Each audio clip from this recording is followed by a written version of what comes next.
Guys, Goldie Kingwalty here, my very first 2K22 next gen video, taking you guys over what I believe is the most broken build in the game. So introducing my two-way playmaker, power forward, 6'8", demigod, 240 pounds, with 7'3" wingspan, and this build is sort of inspired by my previous builds from 2K21 and parts of 2K21 current gen. Without further ado, let's get into the build.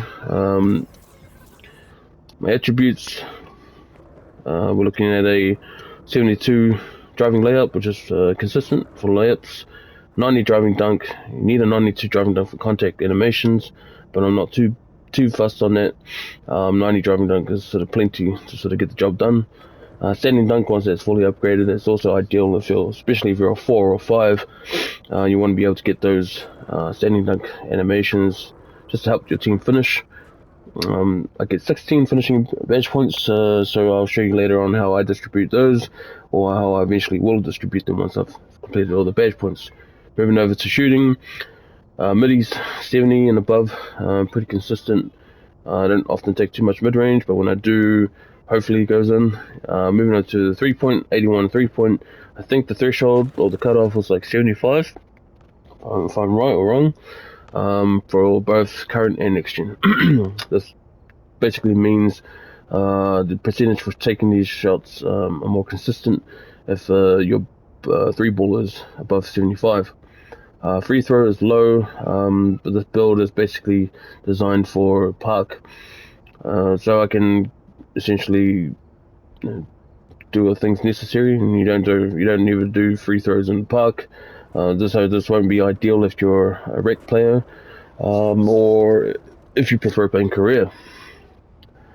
If you do play rec, there's a slight chance that you might not be able to take too many free throws, so that whole idea might sort of slowly become redundant. And if you wanted more shooting badges, well then just upgrade your free throw, so you can get more shooting badge points to make your build more applicable for shooting. However, this build, and I'll throw in a disclaimer right now, is how I play, and I don't prioritize scoring. I prioritize basically facilitating, rebounding, and just improving the efficiency for scoring for my teammates. So if you wanted to make this build more ISO related, you probably might want to make them lighter, maybe a little shorter, with a shorter wingspan, to make this build more applicable for your liking if you're a ISO build type of player. But I prefer playing like a good teammate. You know, I want those high teammate ratings, and you can achieve that by becoming a more facilitating type of big. And I believe if you play within that sort of realm or within that style, you improve your team's chance of winning. And if you like to win like I do, then yeah, if you want to make a build that sort of can handle that, then this is definitely the way to go. All right, moving over to playmaking, we've got pass accuracy quite high in the 90s. This is ideal, and it's the only way you can get badges like Dimer, Floor General, Bullet Passer, which I believe are the three best facilitating badges. That's in order to help your teammates score and yourself to position well.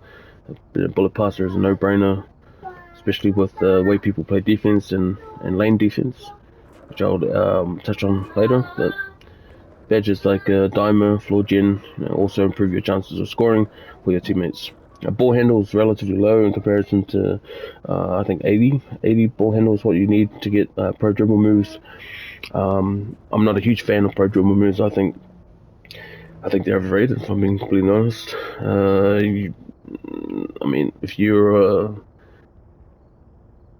playmaking shot creator, maybe you prefer a high ball handle if you're used to that. So yeah, just adjust it to your liking. But I'm telling you now, you can still source people up with regular dribble moves, combined with 69 speed with ball, which isn't very strong, but at the same time, my physical 73, 70 acceleration. Well, they don't necessarily aren't too different, but they also might help in certain circumstances. For example, if you're aiming to cut with ball in hand, you might be able to achieve that a little bit more consistently. Say if it was a little bit lower, but at the same time, and I emphasize again, this is not an ISO build. This is a team playing, facilitating big. So you want to make those adjustments according to what you want. But my playmaking badge spread is pretty high. I think 22 or 24 playmaking badge points. That's really good to help gain the badges I need to help facilitate and win for my team. Moving over to rebound defense, and this is where the magic happens. I just want to move over from interior defense, perimeter defense, as they're pretty straightforward. Steal and block incredibly overpowered this year. I think this was to help compensate for extreme driving potentials from a lot of slashing builds. So steal, pretty straightforward. Blocks, straightforward too. But I just want to touch on blocks more because with badges like Rim Protector and Chase Down Artist, they're extremely good this year. Reminiscent of the build Chase Down Artist and Rim Protector from 2K20. If you guys know, you know.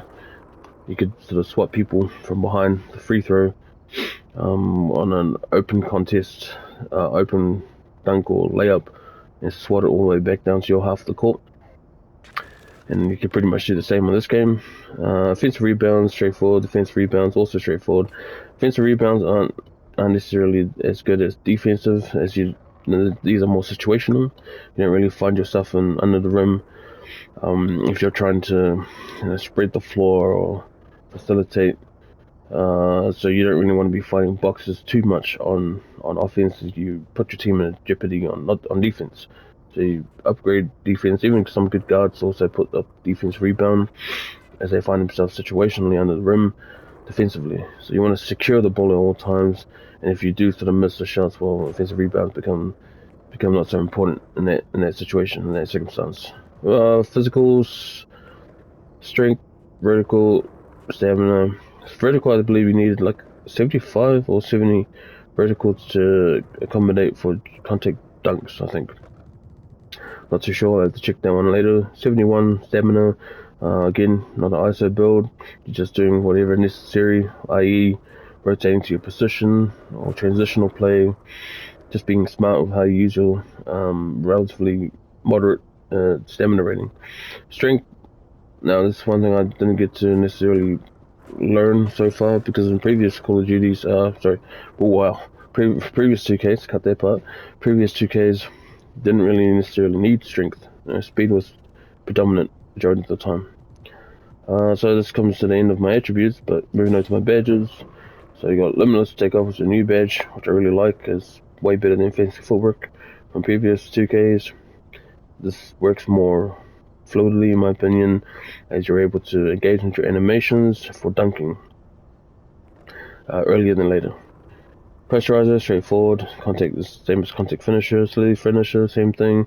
Now I've only got 16 badges on finishing, so in the last few badges I had to use wisely, either for Acrobats, which is a godlike badge and very technical badge. If you sort of understand how to do like hop steps and Euro steps, and this is the badge you sort of want to go to, which is what I most likely use. The alternative would be Fearless Finisher. This is sort of similar to the Relentless Finisher, and a Stripper Ball, which I haven't tried yet. I don't know if it's good. I don't know how it plays, but this is a new badge, so hopefully I get more opportunity to learn how that works. Moving over the shooting, blinders are back from last gen. Next gen 21. Limitless spot up, I assumed it was the same as Deep Threes, but I've had some of the boys tell me that it works only if on a catch and shoot circumstances, which I don't really see the point when you've got catch and shoot badge already. But the game is still early, so we've still got a lot to learn. Deadeye's back, Green Machine, Hot Zone Hunter, Difficult Shots, and I've got 6 badge points left after using a good few of them already. So 6 badge points I'll have left over. As I get 25 badge points in this criteria. I just want to try out Sniper as I see everyone else using it. It's supposed to improve yeah, slightly early, slightly late timing, so you guys can hit more whites, I believe. I think that's the only reason why that badge is there. Moving over, playmaking, bullet pass. You know, once I get my attribute stuff high enough, bullet pass is going to be the first thing I upgrade to gold. Then I move over to floor gen, gold, diamond gold. You know, bailout is a must for any build, even if you're a lock going in for a dunk and you can't commit to the animation and like pass that baby out. Quick first step is interesting this year because as a big, it doesn't make sense to have, you know, quick first step on, I guess, Hoff, which in previous 2Ks you've had the ability to have a big that can run really fast on a triple threat situation. So quick first step, I think, is an ideal badge. I'd love to have had it gold, but based on the badge point distributions wasn't possible. Moving over to Diamond, once I eventually get that to gold, and you know the business. Unpluckable, you know the business on that too. You sort of need that regardless of what build you are too. Yeah, so once I get high enough passing accuracy, and then floor gen goes up, bullet pass goes up, diamond goes up, you know the business. Moving over, defense. Now this is Big Daddy. It's 30 defense badges.